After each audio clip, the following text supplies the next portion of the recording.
يا أبونا بيا جندا أنا جرا سوري كيست بابا جرا ilmi giddaa janna jalaa fe'ame maraattu ta'e biyya gaddaa keessatti giddaa janna qaaraadha too jedhe eenyuun na hordofaree eenyutti daraana kennitere akka kiyyeetiyya eenyutti daraana kennite eenyuun na hordofame barsi kana naa deemsa yaa Oromoota yaa obbolaatu eessa seenaree yaadhatu eessa seena kaani kubadhe si jalaa ani cinca'ee lamaantoo si abeen jira ogaa tagaluutiyya ka malaweeytutiyya akka mattaaree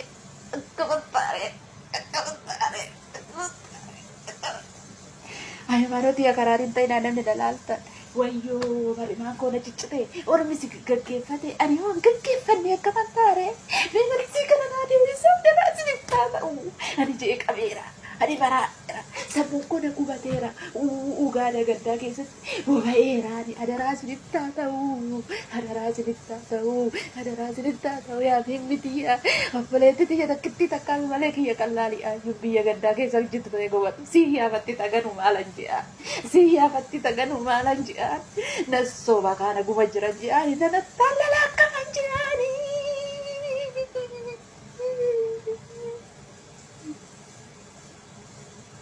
himatamuuf garuu laal as keessatti waa dhibbata kan shamarran keenya namoonni keenya hedduu waan hin galaniif jira nama kana namaa miti ka biyyarraa yaasu namni biyyarraa kootu deemu akkas ta'ee nama kana oofuu danda'u hin jiru cunqursaa biyya keessa jirtuutu nama kana fedhii malee haadha yalaa haati har'a waan qabdu gurgurtee ilma kennitee narraa asii deemii jettee ofirraa qaceelchaa jirti obboleessu. namni ifiin jiraachuu dadhabee biyyarraa yaa sababii sirna gabrummaati. Ijoollee isinii guuraa jira warri taarii bagaleeddan ijoollee isinii guuraa jira malee. Meegaa namni nu gaafatu yoo jiraate san waan nuti dhaynee haadha jalaa shaggooyyeen dhaynu haadha jalaa dhaynee guurru yoo taate. Ijoollee biyya keessa godhatan waan jimaan bitattan ergitanii fi shabaaba biyya gootanii shabaabni manatti irra deemee ijoollee كنت خيسا قولي خوني يكا يوتي أبان نغافة توادو فوتاكا جي ستين ما نما فوتويسين نما چرين نما مال قدين نما كس قدين نما قوچكنا نما رتو جتي يوجرات نغافة دا سيغلا خلا أمو سن سنغافة نايوتي سن نما غافة نايوتي جوار محمدين نايوتي Manyo amma carraalee sii kenne ana ol si naqee amma immoo taa'iti dhaggeeffadhu obsaa dabritti. Hayyee bareedaadha ani obboleessi kiyya laalamma namni hogguma dura dubbadhuun ani namni hoolaa awubarree nyaate ifiin dubbataan jedhe. Na dhaggeeffadha dubbii xiyya hunda deemtanii itti dhuftan amma kana caalaa yeroo namni jiru yoo dhufe nama inni jabayseetutti dhufaa nama inni paralaayis godheetutti dhufaa dallaalli harargeedhaa. gosa jaladhe isaan isiniin jedhe wallahi maqaa rabbii dachii fi samii uumettiin isinii kakadhaa miciyyoo tanaanis wal quban qabnu ragaan amma asinnatti asiyaa takkaffaa lammeeysaa dallaalota kabajaa qabu haqat godhee fakkeenyaaf fiixeen yookaa obsaan yookaa lammiin intala takkaa tukkanatti deemee bakka kanaa naageessi jehuun maallaqa isaatti baasee qat godhee bakka san geessuutiitu jira. Dhaggeeffadhaa isiniifin hima. Warri harka dhiigaa, warri harka xuriidhaa, hakka manyoodhaa galmeen isaanii ni humbanamnee kunoo ammaa sumarratti itti dhufu jirti. Akki jee dubbii obsaan dubbatu tana keessa 99 dhugaadhaa, 99 sobaa takkaan dhugaadhaa jee. Harka dhiigaa naan hin jiinka as baasi ragaa harka dhiigaa yoo naan jettu akkanumaan naa dabuu dandeessu obsa. Akkanumaan waan jechuu osoo hin taane laala akkanumaan waan hin jiini waan tokko waan na bira qabdu yoo jiraate natti abbaas. Haya dhiifamaan siin jee. Obsaa hangaafii sirraa qaba obsaa. Ayyee. Maaliif gaafii xiyya tana nafaan diddaate deroo? No furadhu sirraa himuut qabadha kunoo. Nama kana barteerta wal beeytu inni si beeka. Akka ajaa'ibattiin beeka radaadha jira dheengaddallee nama tokko. Gaafadhu mee isaan ni beeytaa jiin ani sadii. Adeeroo manyoo kiyya ni beeytaani ati obsaa. Obboleessi kiyya fuulan beeku garuu akka garee godaan seeraa laata jaamtu keessaa dubbachuu ture nin beeka garuu obsaan akka sabboonaatti si wanna ta'uu odoon taane godaan seeraa alaa ifiifuu maallaqa ergatee risiidiin isaanii nu bira guutuudha isinichi baasuu dandeenya akka warra nama qaluu ture suni warra fayyaa tahee namni afaan baaraa sanii tumamee dhufu jiru tokkoon isaanii ol je'ee dalagachuu hin danda'u obboleessu namoota kana maallaqa agartee waggaa achiin itti ergan sabboonaa gochuu turanii har'aa waan kanaaf gabbarri eega dhaabbatee booda gartee itti deebi'anii warra deebi'anii irraa dubbachuu eegan. Kuni ragaa qabatamaa bira jira. Adeero manyoo kiyya laal tartiibumaan waa walii ibsaa yoo deemne gaariidha beektaa. Wanni ati ibsuu barbaaddu yoo jiraate irraan sodaatiniiti afaan gabaabaadhaan akka nuu galutti nuu ibsi. Wata akka rakkoon hin jiru. Wal dubbanne yeroollee gahaa qabna abshir. Wanni an si gaafachuu jiru ani gaaffiin tiyya iftuudha beektaa. Obsaan kunuu innuu mataan isaatuu ka harka dhiigaatiin nuun jechuu jirtaa? Alaan jechuu jiree. Akka jechuu jirtaa? Jiree. Nuu ibsi akkamitti? Wanta cabbaatii ta'e qofa nutti yeroo keenyallee yeroo keellee balleessin. Akkatti akkas ta'uu jiruun siima. Ta'u jira moorranii ta'eera. Godeensa seeraa alaati. Ta'u jiruu mi bar ta'eeti waan duraan ta'u turee bara. Waan ammaa. Ni beektaa ni ati isa ni beektaa. Sirri beektaa ni inni si beekaati ni beektaa. Koree warra godaan seeraa alaa ifin jiru. Naagale ati isa ni beektaa obsaa kan irraa dubbachuu kee dura ni beektaa moo? Si himuttiin jira fuula isaan beeku. Duuba nama inni amma si beeka jedha. Ati nama beekna akkam irraa dubbattare? Waan na beeku hin qabu. Inninis. Mee inni atillee himi akka isa beektu inni illee si haa himu. Obboleessa kiyya na dhageessaa. Laal dubbiin akkama shooshaan laal waraabessina biyya isan beekne dhaqeen annabi Muhammad ifin jaajanti Oromoon dhugaa dubbattu. Walaakin warri biyya tana keessa jiru gurguddaan warri biyya tana ture buleeyyiin biyya tanaa ta'e namni hin beekne jiru eenyu dhugaadhaan Oromoo tanaaf quuqamee dhugaan quuqama rakkina uummata kanaa dubbataan waan tokko. Isa kanaaf immoo akka warra jaaramanii godaan seeraa alaa jechuun jaaramanii wanna jechuu turan. Koree ture Hussein Maabaraa amma komatan kun koree godaansa seeraa alaa san ture. Nuuraddin Jaaniin gurbaa tokko haataq ni beeka mataan isaa koree achi keessan ramadaniiti achi keessaa wanna jechuu turan. Laal fakkeenya yoon isinii kaasee namni tokko obboleessa kiyya amalli taaribaa isin biyya ishee keessan jirtan akkaataa namni kun karaa kana itti deemu jiru itti gartee tarkaanfatu isinuu isin dhiba akkamiin namni bahararra ce'ee karaa kana akkanatti deemee maal jettanii akkasitti yaaddooftan. Garuu immoo namoonni kun akka deemanitti fedhuu namni haa baasu namni sossobee nama haa yaasu suni akkaataa itti yaa'anitti qeerraa yaa'ee deema namni kun. Yeroo deemaa dhufu rakkina adda addaa keessummeessaatti deema.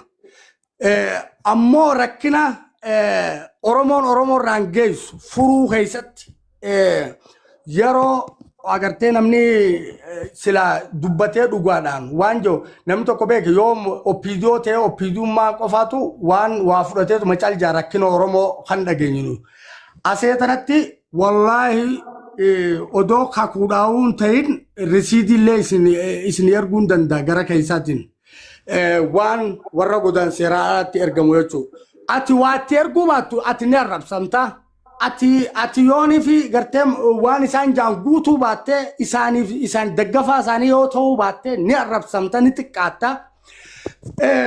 Maareen akkanumatti hoggaan dhaga'u shugguxii hundaan mataa keessa akkanumatti dhalaa dhahee namni maaroo dhalaa dhahee qaboo haraam aleek laal namni yakkan qabu osoo hin ta'in namni yakkan ni hojjeta yakki hojjetamu immoo namni rasaasa akkanumatti mee obsaan mee ragumaa wajjin haasawaa jaa mee alamma nauma fedhee yoo taate namuma shugguutumaan dhala intala dhalaa shugguutumaan mataa keessa dhahee ajjeesu.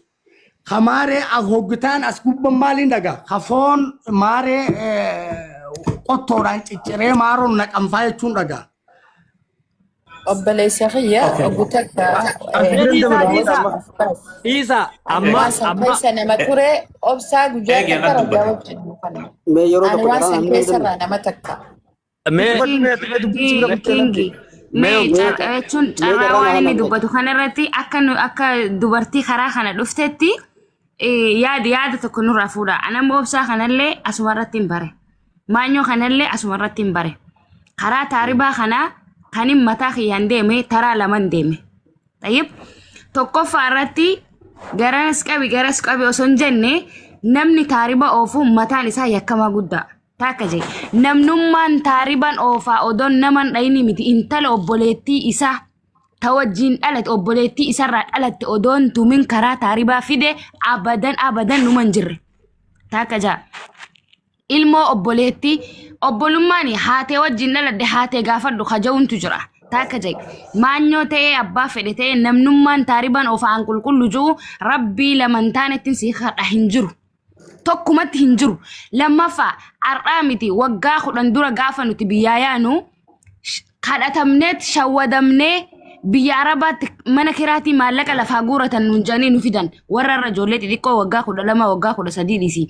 Odoo ol baatee dubbatte namnummaan karaa taaribaatiin dhufee osoo hin shawwadamin osoo dallaalan ittiin ergamin dhufu abadan numa hin jirre. Walumaa galatti. Tokkoffaa Useen Maabaraa kuni gaafa inni keemaa hin qabne hin beekan. Useen Maabaraati fi amma inni irraa falmu kunilleen guututti namni maqaa taaribaa keessa dhaamu hundi isaanii yakkamtoota. Lubbuun biyaansi hangam dhaggeeffadhu obboleessa darabaa. Hangam yoo dhaggeeffadhu seeraan nama dhaggeeffadhu hangam yoo xiqqaate ilmoo dallaalaa takka harkatti lubbuun nama 20 yookaan nama 25 gad yoo hin baane jenne wallahi kijiba.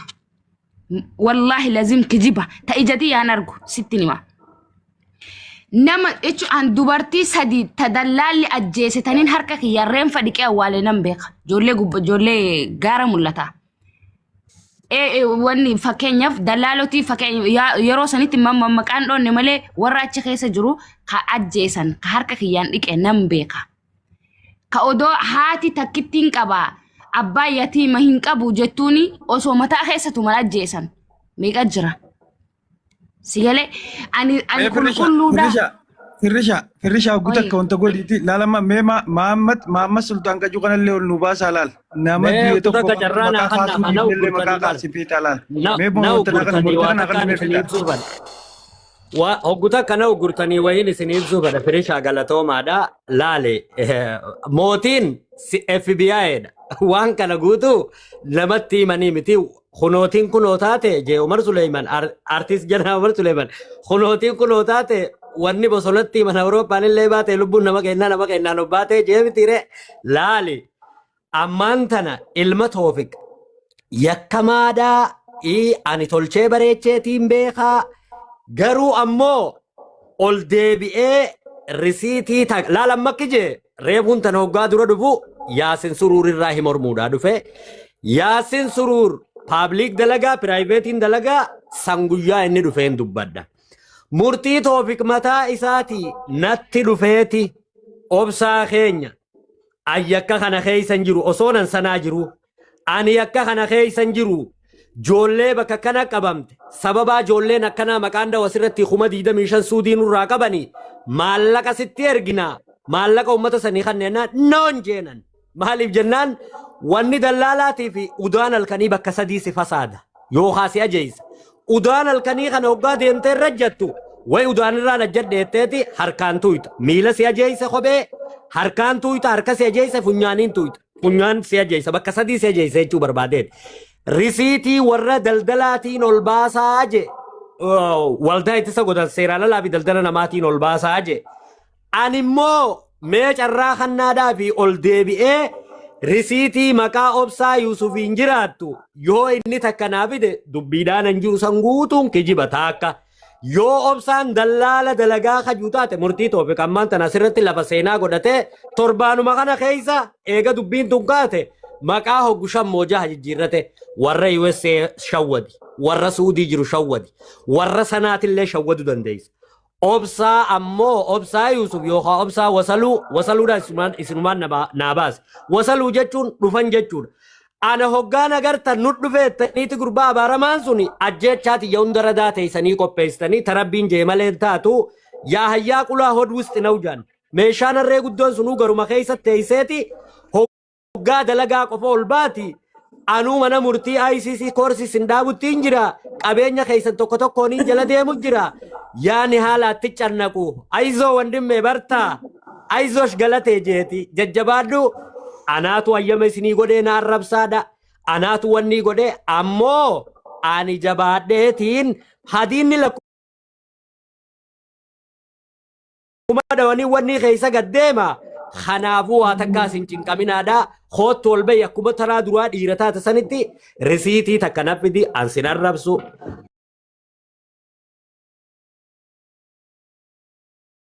Yaasawii waan ajjeefte waan jabeessite gumaa warraa kafalii